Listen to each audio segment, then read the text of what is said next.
Happy Thursday. This is Pedro De Leon. Hey, everybody, and this is Chihiro Kurokawa, and we are Beyond Stocks.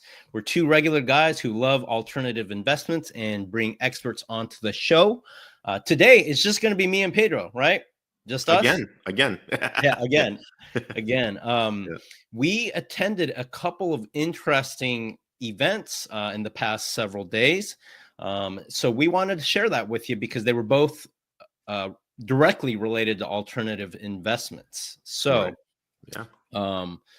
we'll start with the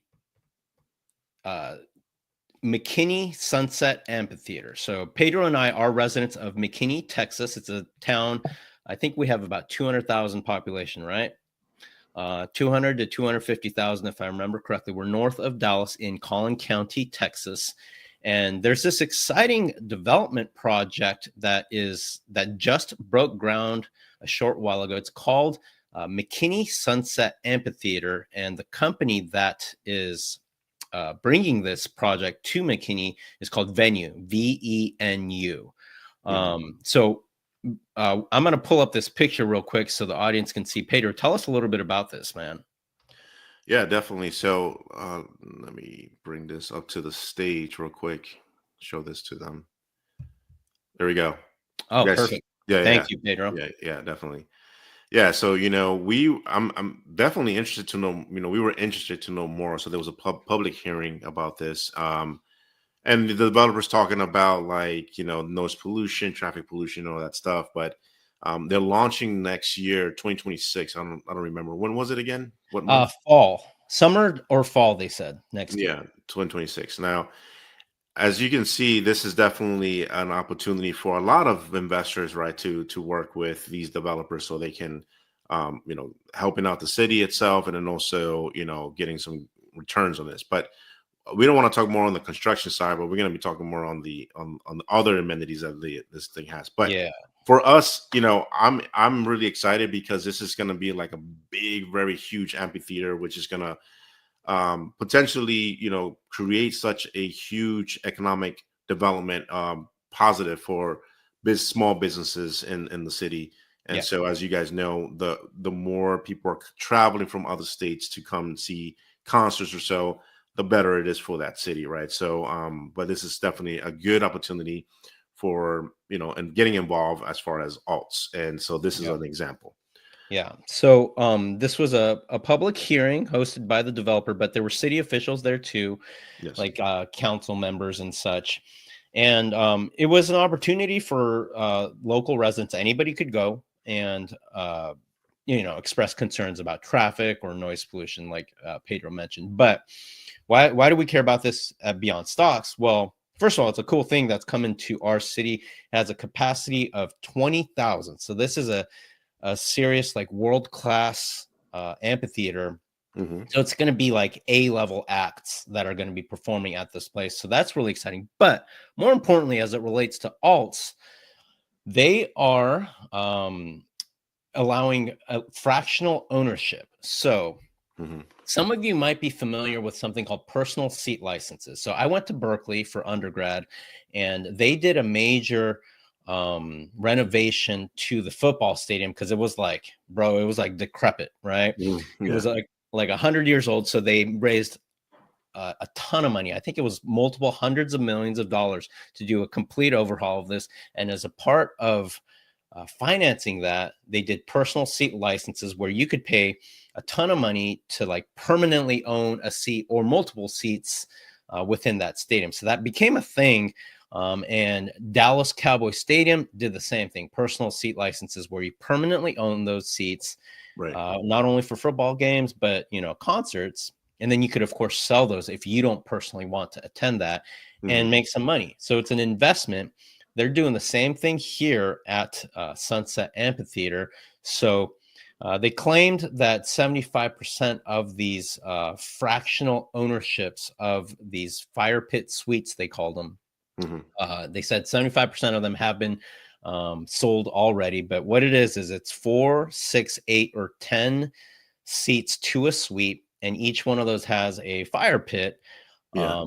And so you can buy that, and then sell those suites, sell the tickets to anybody you want in the secondary market, and then so it's a way to invest and own a small piece of that amphitheater. Pretty cool. Yeah, I think that it pops in my mind, and we talked about this earlier, right? Having a T-shirt that says "I'm a fractional owner," so the thing will be Of pretty what? exactly right. But that's a good conversation starter, right? Yeah, So yeah, yeah, yeah, yeah. And fractional ownership is cool, right? If you think about it, like NetJets, mhm, I think that was like fractional ownership. I've even seen ads, Pedro, for like fractional ownership of boats. Um, right. Yes, yeah. I seen that. Yeah, And then, of course, there's condos, right, where you own a small piece of real estate within a larger piece of real estate. right. So, fractional ownership in many forms has existed for a long time, but here it is in McKinney, Texas, where you can fractionally own a concert venue. Right, exactly.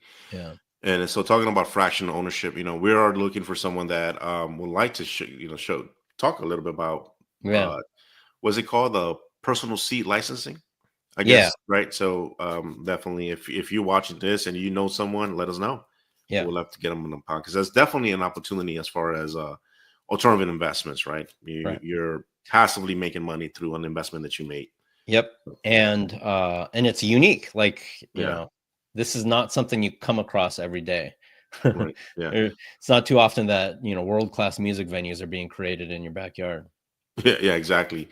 And so talking about that, right? Let's talk about the microeconomic opportunities here. So I do know that in this situation, this is going to bring a lot more business for the small business community.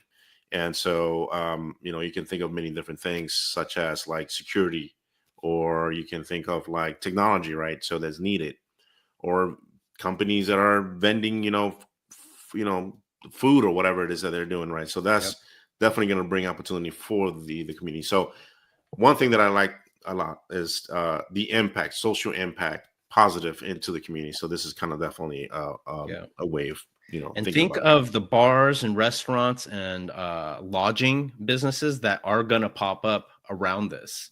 Oh Uh, yes, and if you're lucky enough to have a hotel, say, right in the area, like you're jumping for joy right now. Like you just got a massive right. tailwind for your Oh, business. man. We're gonna name no names, but there's a hotel like really like next No, to let's that. name it, man. It's the Sheraton. Like Okay, it's yeah. literally, I believe it's adjacent, right? If It's it's like not, you can literally walk there. You're yeah, like, if it's yeah, not adjacent, it's like close enough that you can right, walk right. from that Sheraton, which I always wonder, like, what's the deal with this hotel? There's nothing around it, but now, dude, they're gonna have this Oh, amphitheater right next door. It's amazing for them. massively busy. Yeah. So sold out 1 year ahead, a year in advance, something like that, right? So I can Right. see that happening. So Yeah. yeah, absolutely. So yeah, so this is one of the events that we went to, and there was another one as well that we attended to, but we are trying to keep up to date with boots on ground, knowing what's out there, what's happening in the community, and understanding. And this is what we want to give back to you guys, as far as like, here's an opportunity we found, and and even though we're not saying that hey you should invest, but here's some ideas that if you come across in your area, what you should look into and do your Yeah, due we just diligence. want you to know what's available out there. Like this is Right. a really interesting um opportunity, right? Opportunity. Like Yeah. and Yeah. here's a bird's eye view as well. This Yeah. big highway here is Interstate 75 Yeah. going through Collin County. Right. Yeah. So it's wow, man, that's it's gonna be huge. So Yeah. yeah, I'm excited. All right. So what else did we do last week, Pedro? So last week, now interesting story, right? I got connected with this gentleman. He runs a nonprofit, former Green Beret. He runs a nonprofit, veteran owned, and it's called Owners and Honor. And actually, I recommended Shihiro to actually be one of the speakers for this event, because he's coming from the corporate private equity, as far as giving out advice, in that area. So, Owners in Honor is a nonprofit organization that focus on helping veterans in the ETA model, or an entrepreneurship through acquisition. And I know you guys heard about this before with one of the guest speakers that we had a couple months ago, a couple of episodes ago, that talked about, people are looking to acquire a business. And I'm really excited about this because there is a program for veterans to actually transition out of the military, or, well, we always talk about, like, no matter how many years you've been out of the military, we're still in the transition mode. And so this is going to be an incubation, so veterans can feel, have people around them, so they can build a team, so they can help them, acquire and succeed in this acquisition. So what was your experience, man? I know you had conversation, you was up in a fireside chat. So Yeah. So the founder of Owners in Honor, that former Green Beret, his name is Patrick Flood. So yes. super energetic, sharp dude, as you would imagine a special forces guy would be. But it was really cool. Thank you, Pedro, for connecting me with that organization. And it was really fun to be on that panel. Right. But I think ETA, or entrepreneurship through acquisition, is a tremendous opportunity right now, because as we know, as you and I talk about all the time, Pedro, so much wealth is being transferred from baby boomers to the next generation of people. And a lot of that wealth, trillions, is tied up in business assets. So baby boomers need to retire, and they need to sell their assets. And in a lot of cases, they're not going to have heirs to give them to or sell them to, or the heirs aren't interested, in which case it needs to transact, right? So there's profitable businesses with aging owners, and that represents a tremendous opportunity for people taking advantage of the ETA, or entrepreneurship through acquisition trend.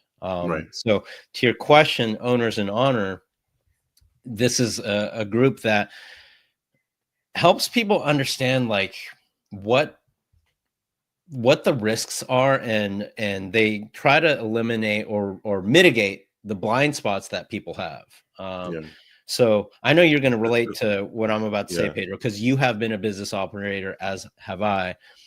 And, my job is to raise capital, right? To find investors. So when I talk to people who are really good at what they do, one person I think of is, like, he's a CFO of a company, right? So very accomplished individual.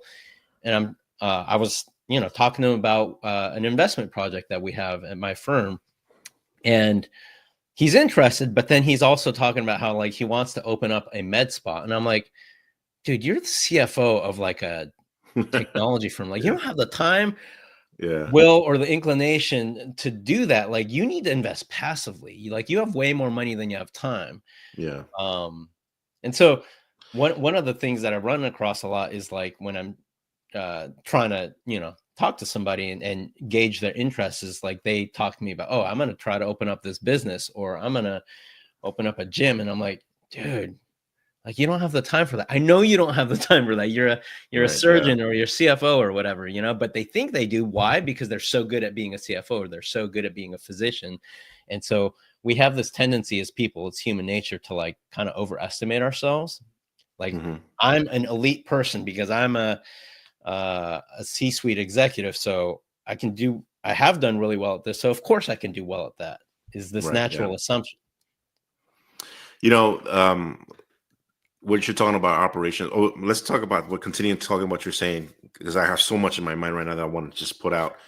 So one of the things that I've, when you talk to that CFO individual, I've heard this a lot from other people.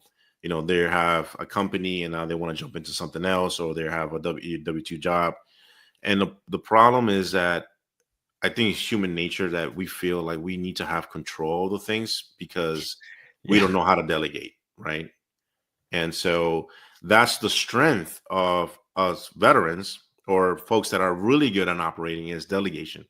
Like, know how to delegate, how to build teams in order to run a company, right? You can have the best financials, or you buy a company that has the best financials, great net profit. But if you don't know how to run a company, that is going to, dilute, and you're going to end up running out of 100% money. So, right. and I think why a group like Owners in Honor is so clutch, because Right. I think they really work hard to show people, hey, there's a lot you don't know, Yeah, and to try exactly. to shine light on those blind spots. I wanna bring something up that, if you're a veteran and listen to this, so one of the conversations that were discussed was the mindset of a veteran. So I'm a type of guy, I'm a type of veteran, or even in the military, I shoot from the hip. I mean, we got to get this done, and we figured this out as we go, and because we got no time, right? Sometimes it's mission essential. We got to be on time or execute on time. So, as an entrepreneur, or one of the things that you realize is that the mindset, it has to be a little bit different, right? The execution has to be different, because now we're talking about taking over a company that maybe it can fail in the first year or two if you don't have the right team involved. Also, we can stop ourselves as veterans. We can stop ourselves from succeeding because of certain mindset that we have, which I'm not saying is a bad thing, but I learned this on myself as well, because I was like shooting from the hip, go as let's just make it happen. But then I realized, like, oh my God, there's some other things that I wasn't aware of, or I should have pay attention to these like red You flags. didn't even know that you needed to know that. Exactly. Yeah. So it's like, now what, right? So with this nonprofit organization, is what is helping veterans really execute properly to have not only a successful acquisition, but also successful, ongoing maintenance on the business, so you can scale it, and eventually you want to exit. Right. So yeah, Yeah. Well said, Pedro. Yeah. yeah, Great insights there, man. yeah. So, what do you think makes veterans great potential business owners and operators? We are used to, and I'm not gonna say all of us, but like me being a sergeant in the military, running a platoon squad, we're used to Hey, having. you didn't have to drop your rank on us, man. Man, I had to drop the rank, man, sergeant. Start doing 20 push-ups, go. So we're used to having a set of structure, right, of doing things. And sometimes with that structure, we have a formula, we have this like baseline that we need to follow to execute other things that we're not aware of, or things that we need to learn. And so for us is that running the business, we need to understand the the system that is in place. How can we improve the system, right? And also, anything that we, or let's say someone that in our team that needs guidance or need more improvement, we go and help them improve, because that's what we did. Now we took it further in the military, because besides getting our job done, I had to make sure that my team, their welfare was taken care of as well. Mindset, health wise, make sure that they pass their physical tests. So that was a lot of things that we were always every day, keeping up with. So that's why makes a lot of veterans the best operators for a business, because when we have a strategy and we have a structure that we follow, and it carries on from what we had in the military to the business, and we do the same exact thing to help the company scale. So we always have to meet deadline, and that's one Got it. thing that most people don't talk about, but we have a deadline to meet, and Yeah. you got to get it done. So Yep. yeah. Yep. Yep. All right. Now, what do you think are some of the risks as it relates to entrepreneurship through acquisition? Oh man, there's so many, man. But I want to say, first one, emotional, right? Just like people buy, they trade stocks, so they buy stocks, and they were getting very emotional the past couple of weeks, right? Was So you're going talking on? about falling in love with the deal and not being Yeah, analytical and calculated about it. Is that what you analytical mean? and everything. Yeah, that's what I mean. Yeah. So thanks for helping me elaborate that. So you find a deal, you think it's the greatest deal or whatever, it can backfire you because you're missing checkpoints that you should have. Don't if you have a checkpoint and criteria that you need to meet, go through it, right? Here's another thing too, and I just popped in my mind right now, because that was a discussion that was made. There's some folks that are looking to acquire a business, but it takes so many years because they want the Yeah. perfect, deal. Analysis paralysis. Yeah, exactly. Yeah, so they're trying to find the next unicorn or something. That's like, yeah, good luck.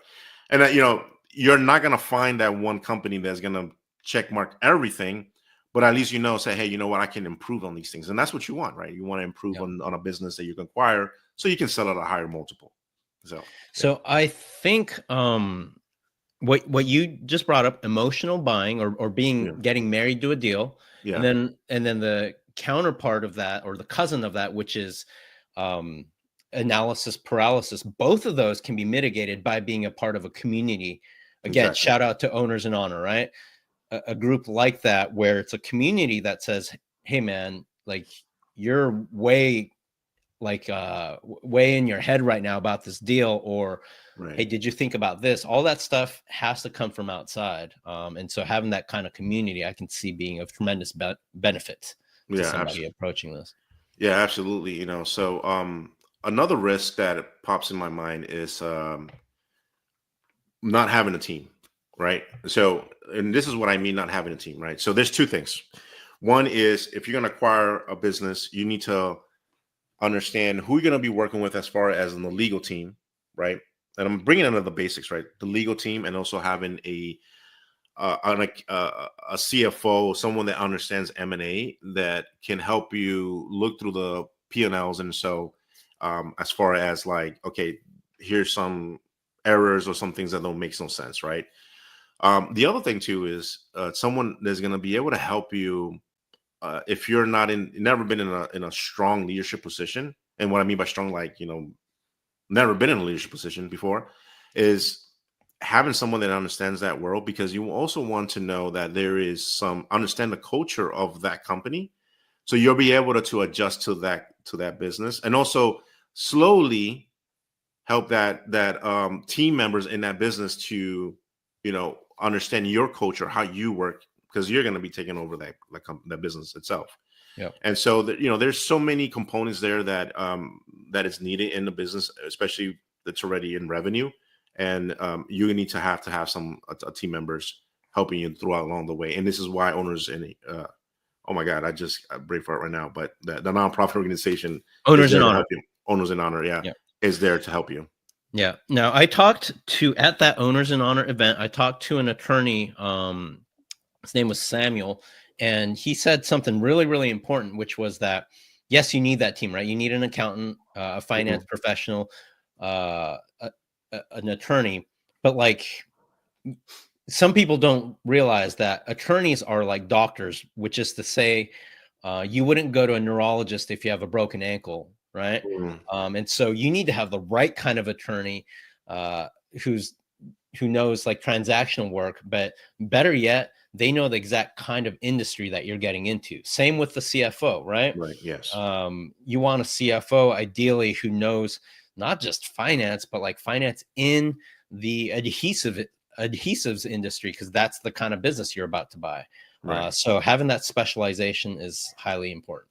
Yeah, absolutely. That definitely makes sense. So they understand the ins and outs, right? So if you're doing construction, if you're acquiring a construction company, you already know there's a lot of ARs, accounts receivables. They need to understand that. Not all CFOs understand that. So things like that, right? And why it's important to kind of find these individuals that understand those niche industries.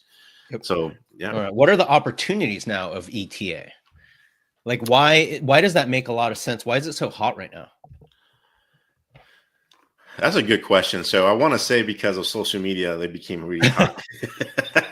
You got these marketing gurus, so they're saying like, why start a business when you can buy one, right? So very simple, $1, $0 down, whatever. So, this literally started, the ETA model it's really old. I mean, this started with, Harvard, University, and they wrote a book about that. Searcher funds and that whole thing. Yep. Yeah. And so personally, I think in the past couple of years of actually post-COVID, so after like 2021, all this started out because there was a lot of veterans, and I'm talking about the veteran community, that were looking to say, hey, you know what? Didn't have some luck with certain things like jobs, whatever. I want to go and buy a business. And then so they started trending up. And that's why this organization started with this incubation program. Now, one thing for sure that I do know is that the opportunities for veterans is that there's so many businesses right now, sellers that are looking to exit and they want to pass on the legacy, right? So there's several of them. The other thing too is, for as an investor, you can definitely partner up with a operator like a veteran that can actually invest, take your money and invest into acquiring a business. And then of course you got fractional ownership, so to speak, right? And then but for a fact that these veterans are great operators. Hope that answers your question, man. Yeah. I would point to an important macro dynamic in our society, which is we have an aging baby boomer cohort generation. And so there's by some estimates, right, over 80 trillion in assets that need to transfer from the baby boomer generation to the next generation, and a significant portion of that 80 plus trillion is in fact businesses. So there are a ton of profitable businesses that need to be sold, because the only other option, if it's not going to be sold, is it's going to get shut down, right? So yeah.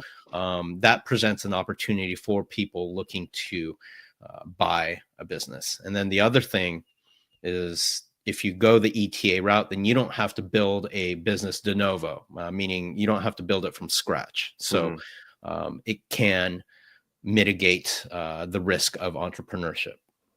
Right. Yeah. Many people may or may not know this, but the backbone of the United States is small businesses. Yes. Thank you for bringing that up.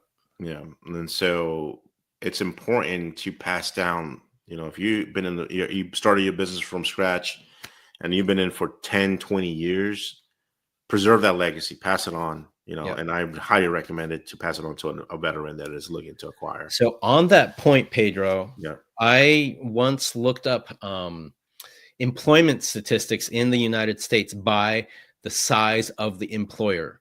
And you would think that publicly traded companies employ the majority of Americans. It is so far from the truth. The vast majority of Americans work for smaller and medium-sized businesses. So you're 100% correct. Unquestionably, the backbone of the economic engine in the United States in terms of employment and generating GDP is small and medium businesses. Yeah, absolutely. So now, go ahead. Oh yeah, I was going to ask the question, Pedro. What does this represent in terms of opportunity for our listeners, like a high net worth or an accredited investor? They're looking to learn how to deploy capital, right? So how can they get a piece of the ETA trend? That just like I mentioned before, right? So the opportunities to partner up with these veterans that are looking to acquire. So mitigating your risk, first of all, is important. And the way you do it is like working with a nonprofit organization, to help. They incubate and they help veterans kind of look at everything from a broad picture of, these are the components that you need in order to be successful on acquiring the business and also maintaining the company, right? Because we're good operators, but we're still learning. We're transitioning out or whatever it is. But the opportunity is working with so many veterans that we're gonna get things done. And if things starting to go south, man, we'll figure this out and we're gonna fix this problem. Yeah, that's resourcefulness. We're very resourcable, and yeah, exactly. Now, what I would also add is from a standpoint of somebody who has liquidity on hand and wants to invest in something other than stocks and bonds, right? An alternative investor or potential alternative investor. In many cases, somebody who is looking to buy a business doesn't have the capital to make that down payment. And so they're going to be looking for limited partners, or in other words, a silent partner, right? To write a check to get a piece of the equity. So they invest in the business itself, help that entrepreneur, that operator, buy that business, and then in turn they get to own some equity in that business and participate in the upside when that operator hopefully succeeds in operating that business and then ultimately selling it. So that's what's in it for you, our listeners. Is that's a potential way to make some outsized returns as an investor by partnering with a great operator in their Right. acquisition of a business. Right. Absolutely. So that's that kind of brings into maybe we should have a discussion later on another part in another show about how to structure this, like how it's structured. Yeah. So, Yep. investors see what, hey, even us, right? How this Yep. is actually how it's put together. So, All right. so yeah, definitely. So yeah, so those are the two events that we went to last week. We learned a lot, meet a lot of great people, and every time, we're be coming across with great opportunities. So definitely, have any questions you guys for us, let us know. We'll direct you to the right. If you want to know more about the nonprofit, we'll definitely let you connect you with the organization. So, anything else, Shiro? Do you have? No, it was a great week last week with these events. So I had fun recapping it with you just now, Pedro. Yeah, absolutely. So sounds good. So, anyways, guys, I want to say thank you so much for you guys been subscribing to our channel, subscribing to a newsletter. We are going to be having an event coming up in May. So if you're in a DFW, hit us up. I'll put you in the list.